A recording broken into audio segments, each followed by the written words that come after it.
Next పాయింట్కి వెళ్తే volunteer వ్యవస్థకు సంబంధించి మరొక్కసారి కేతిరెడ్డి కామెంట్స్ చూసే ఉంటారు.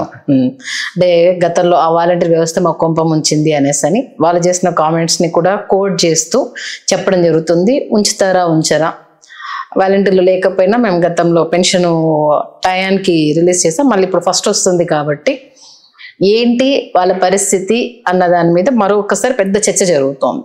అంటే ఇది కంటిన్యూ అవబోతుందా, లేకపోతే ఇక్కడికే క్లోజా, లేకపోతే దీన్ని ఎలా మామూలు చేయబోతున్నారు? అంటే ఇక్కడ వాలంటరీ వ్యవస్థ మీద మొదటి నుంచి వివాదాలు ఉన్నమాట మనం గమనిస్తున్నాం. వాళ్ళు వాలంటీర్స్ గా ప్రజలకు సేవలు అందించడం కంటే కూడా వైఎస్ఆర్సీపీ ఏజెంట్లుగా మాత్రమే వీళ్ళు రిక్రూట్ చేసుకున్నారు వాళ్ళని అనేటువంటిది బహిరంగ రహస్యం. వాళ్ళ నాయకులే అనేకమైన సందర్భాల్లో అంబటి రాంబాబు గారి దగ్గర నుంచి అందరూ మీకు నచ్చకపోతే చెప్పండి, తీసవతలు పారేద్దాం, వాళ్ళంతా మన కార్యకర్తలే, మన కోసం పనిచేస్తారని విజయసాయి రెడ్డితో సహా అందరు చెప్పినటువంటి. అయితే ఏదో వీళ్ళు అసలు తీసుకెళ్లి జనాల జీవితాలని మొత్తాన్ని ఉద్ధరించేయటానికే వీళ్ళు దిగొచ్చారు పైనుంచి అన్నంత బిల్డప్ వీళ్ళ గురించి ఇచ్చారు.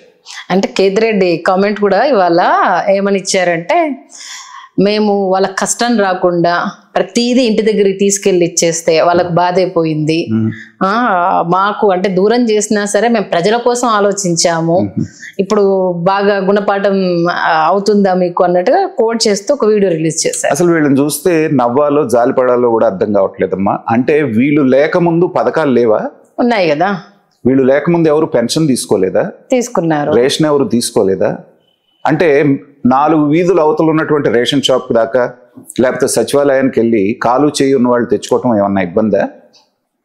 దానికోసం కొన్ని వేల వెహికల్స్ కొని గంట ఒకటి పెట్టి దానికి వీధి వీధికి తీసుకెళ్లి బియ్యం మీ ఇంటి ముందుకు తీసుకొచ్చి ఇస్తామంటాం అనేటువంటిది గొప్పగా చెప్పుకుంటారా? దీన్ని ఏమనాలి? వీళ్ళని పిచ్చితనం అనాలా లేకపోతే ఇంకోటి అనాలా? ఇలాంటి పనులన్నీ చేసి వాలంటీర్ అనేటువంటి వాడే సర్వరోగ నివారణ లాగా చెప్పేసి మరి వాళ్ళు ఎవ్వరు ఒక్క వాలంటీర్తో పని లేకుండా మొన్న 1వ తారీఖు నాడు సక్రమంగా జరగలేదా పెన్షన్ పంపిణీ? ఎక్కడ మిగతా కార్యక్రమాలన్నీ జరగట్లేదా? అంటే ఏంటి?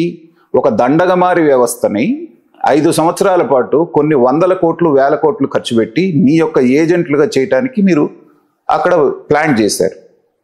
ఈ దుర్బుద్ధితో చేసినటువంటిది. ఇప్పుడు కేతిరెడ్డి గారి బాధ అంతా ఏంటంటే ప్రజలు వేయలేదని కాదు, ఈ వ్యవస్థ మూలాన్ని మేము ఓడిపోయామని కూడా చెప్తున్నాడు ఆయన.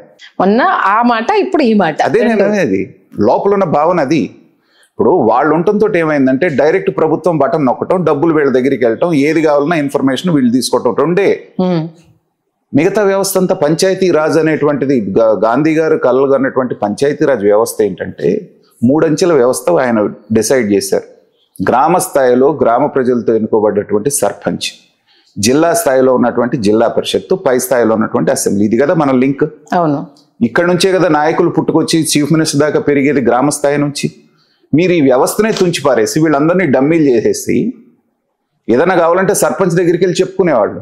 అసలు సర్పంచ్తో పనే లేదు, ఎంపీటీసీతో పని లేదు, జడ్పీటీసీతో పని లేదు, ఎమ్మెల్యేతో పని లేదు, ఎంపీతో ఎమ్మెల్సీతో పని లేదు. అయిపోయి మీ కొంప మునిగిన తర్వాత వాళ్ళందరినీ తీసుకొచ్చేసి ఇది చేశారు అది చేశారని. పోనీ వాళ్ళు ఏమన్నా మీ మాట విన్నారా? మీకు పని చేశారా? మీరంతా రాజీనామా చేయండి అంటే 1,00,000 మంది చేశారు, ఇంకా 1,50,000 మంది మీరు వద్దు మేము ఉంచుకుంటాం మీరు ఉండండి అంటే మీరు చెప్పినా కాదని అక్కడ ఉండిపోయారు. మీ వాళ్ళు అయ్యారా? వాళ్ళు కాలేదు కదా. సో మనం ఏదో ఆశిస్తే ఏదో అయింది. కాబట్టి తప్పు మీద తప్పు, తప్పు మీద తప్పు చేసి ప్రజల్ని సోమరపోతులు చేస్తూ, నేను ఇప్పుడు మోడీ గారు ఉన్నారమ్మా, గ్యాస్ సబ్సిడీ ఇస్తున్నాడు. ఆయన ఇస్తూ ఏమన్నాడు, మీకు అవకాశం ఉండి మాకు ఇది వద్దు అన్నాడు వదిలేసుకోండి అంటే కొన్ని లక్షల మంది వదిలేసుకున్నారు. అవును, ఒక పిలుపునిస్తే. అలాగే మీకు వీలున్న వాళ్ళు వెళ్ళి రేషన్ షాప్లో తీసుకోండి, మీ పెన్షన్లు కావాలంటే ఇక్కడికి వచ్చి తీసుకోండి, బెడ్ రిడన్ అయిన వాళ్ళు మిగతా వాళ్ళు ఉన్న వాళ్ళకి మేము పంపిస్తాము అంటే అదొక అర్థం ఉంది. కాలు చేయి సరిగ్గా ఉన్నవాడు కూడా నీకు ఇంటికి తీసుకొచ్చి నేను ఇస్తా, లేకపోతే నీ రేషన్ తీసుకొచ్చి నేను ఇంటికి తీసుకొచ్చి ఇస్తానంటూ అంటే ఇంతకంటే తలకి మాసిన పథకం కానివ్వండి, ఆలోచన కానివ్వండి ఇంకోటి ఉంటుందా? సో ఆ వాలంటీర్ని వాళ్ళు ఏం చేశారు, త్రిశంకు స్వర్గంలో పెట్టారు. చంద్రబాబు నాయుడు గారు కూడా, కూటమి కూడా ఏం చేసింది, ఆనాటికి వాళ్ళతో పని ఉంది కాబట్టి మేము కంటిన్యూ చేస్తాం, మీకు 10,000 చేస్తామని చెప్పారని ఇవాళ రాష్ట్ర ఆర్థిక పరిస్థితి దృష్ట్యా వాళ్ళని త్రిశంకు స్వర్గంలో డోలాయమానంలో ఉన్నారు. కానీ మీ మాట నమ్మి మీతో ఉన్నందుకు వాళ్ళకి న్యాయం చేయాల్సినటువంటి బాధ్యత కూటమి మీద ఉంది. ఖచ్చితంగా చెప్తున్నాను, దీంట్లో ఏ రకమైన అనుమానం లేదు. ఎందుకంటే వాళ్ళు రిజైన్ చేయమన్నా చేయకుండా నిలబడ్డారు కాబట్టి. మీరు చెప్పిన మాట నమ్మి నాకు 5,000 కాదు 10,000 వస్తుంది, నాకు ఉద్యోగ భద్రత ఉంది కాబట్టి అనేటువంటి దాంతో మీ వెనకాల వాళ్ళు చాలా మంది ర్యాలీ కూడా అయ్యారు, మీ విజయంలో వాళ్ళు కూడా పాల్గొన్నారు. కాబట్టి ఇప్పుడు కాకపోతే ఇంకో 4 రోజులకైనా వాళ్ళ మీద ఒక నిర్ణయం తీసుకొని, ఈ పనికి ఉపయోగించకపోయినా బోలెడన్ని పనులు ఉన్నాయి మీరు చేయించుకోవడానికి. మీరు నిరుద్యోగ భృతి ఎదురుగి ఇస్తామన్నారు, సో దాంట్లో కనీసం 3,000 రూపాయలన్నా వస్తుందిగా వాళ్ళకి. కాబట్టి ఎక్కడెక్కడైతే హ్యూమన్ రిసోర్సెస్ మనకు కావాలో సమర్థవంతంగా 1,50,000 మంది మీకు అందుబాటులో ఉన్నారు. వాళ్ళకి ఫర్దర్ ఉద్యోగాలు వచ్చే వరకు చంద్రబాబు నాయుడు గారు ఏంటంటే వాళ్ళకి స్కిల్ డెవలప్మెంట్ ఇచ్చి నెక్స్ట్ పెద్ద ఉద్యోగాలకు పంపించేటువంటి ఒక కార్యక్రమం అన్నారు. కాబట్టి అది చేయడానికి ఒక 5 నెలల నుంచి 6 నెలల సమయం పడుతుంది, వెంటనే మీరు చేయలేరు.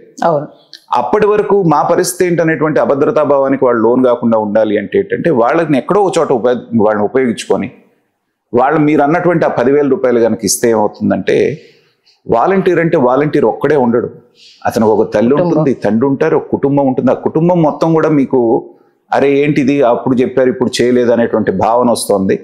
అది రాజకీయంగా మీకు ఎలా ఉన్నప్పటికీ కూడా మోరల్గా కూడా అది మంచిది కాదు అనేటువంటిది నా భావన. ఖచ్చితంగా వీళ్ళని మీరు ఎక్కడ అవకాశం ఉంటే అక్కడ వినియోగించుకోండి, వాళ్ళకి న్యాయం చేయండి.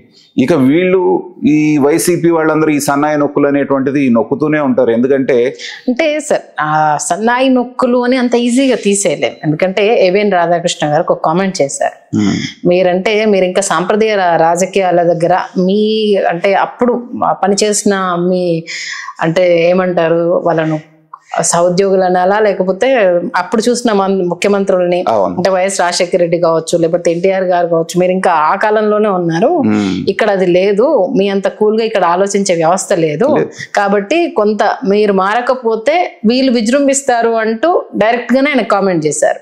ఇప్పుడు ఇలాంటి అంశాలు వాళ్ళ కూతమిచ్చినట్టు అయిపోతాయి కదా వీళ్ళకి. ఎందుకంటే ప్రతిదీ కూడా ఎక్కడ అవకాశం దొరుకుతుందా అనేటువంటిది వాళ్ళు వెయిట్ చేస్తున్నారు, ఇస్తారు, కొన్ని ఛాన్సెస్ కూడా వస్తాయి. కానీ నేననేది ఏంటంటే సమాజ హితం, వ్యక్తుల హితం, రాజకీయం పక్కన పెట్టండి. వాళ్ళు మిమ్మల్ని విమర్శిస్తారా, పొగుడతారా, అది ఎప్పుడు జరుగుతూనే ఉంటుంది కదా, నిరంతర ప్రక్రియ. మీరు మంచి చేసినా విమర్శిస్తారు, చేయకపోయినా. కానీ మీరు ఎవరికైతే ప్రామిస్ చేశారో వాళ్ళకి నష్టం జరగకుండా రేషనల్గా నిజంగా మీరు ఎవరిని టార్గెట్ చేసి అయితే ప్రామిస్ చేశారో, గంపగుత్తుగా వీళ్ళందరికీ ఇచ్చేయండి అంటే ఇచ్చేయండి అంటాం కాదు. నిజంగా ఎవరికైతే బ్రెయిన్ ఫిట్ జరగాలని ఆ పథకాన్ని మీరు ప్రవేశపెట్టారో ఆ పథకం వాళ్ళకి చేరాల్సిందే, దాంట్లో ఏ రకమైనటువంటి డౌట్ లేదు. అలాగే ఇప్పుడు మనం అనుకున్నట్టుగా వాలంటరీ వ్యవస్థ అనేటువంటిది అది 5,000 10,000 అనేటువంటిది పక్కన పెడితే వాళ్ళకి ఒక ఉపాధిలాగా అనిపించింది ఉన్న ఊళ్ళో. కాబట్టి సమర్థవంతంగా వినియోగం చేసుకొని వాళ్ళని గనక మీరు చేస్తున్నప్పుడు ఏంటంటే వాళ్ళ విమర్శలతో పని లేకుండా ప్రజలు అర్థం చేసుకుంటారు. ఖచ్చితంగా మనకి ఎవరైనా సరే ప్రజలు అనేటువంటిది ముఖ్యం ఇక్కడ, అటు వాళ్ళు రావాలన్నా ఇటు మీరు రావాలన్నా. కాబట్టి ప్రజా సంక్షేమం, ప్రజల శ్రేయస్సు అనేటువంటిది మాత్రమే మీ ఆలోచనలో ఉండాలి. దానికి తగ్గ నిర్ణయాలు తీసుకోవాలి. ఒకటి ఎక్కువ కావచ్చు, ఒకటి తక్కువ కావచ్చు, ఒక రోజు ఆలస్యం కావచ్చు, ఒక నెల ఆలస్యం కావచ్చు, కానీ ఈ లైన్లోనే సాగుతుందని మనం ఆశిద్దాం. దాని ప్రకారం థ్యాంక్ యూ నాగార్జున గారు, మంచి విశ్లేషణ అందించారు. Please do subscribe to Telugu Rajyam channel. Please do subscribe to Telugu Rajyam channel. Please do subscribe to Telugu Rajyam channel. Hi అండి, నేను మీ ఆర్పీని, నెల్లూరు పెద్దారెడ్డి చేపల పులుసు ఓనర్ని. మీరు తెలుగు రాజ్యం అనే ఈ యూట్యూబ్ ఛానల్ సబ్స్క్రైబ్ చేసుకుని మంచి మంచి వీడియోలతో వస్తారు. Thank you so much. Hi people, I'm Sonakshi Verma and you please watch Telugu Rajyam and please subscribe to the channel.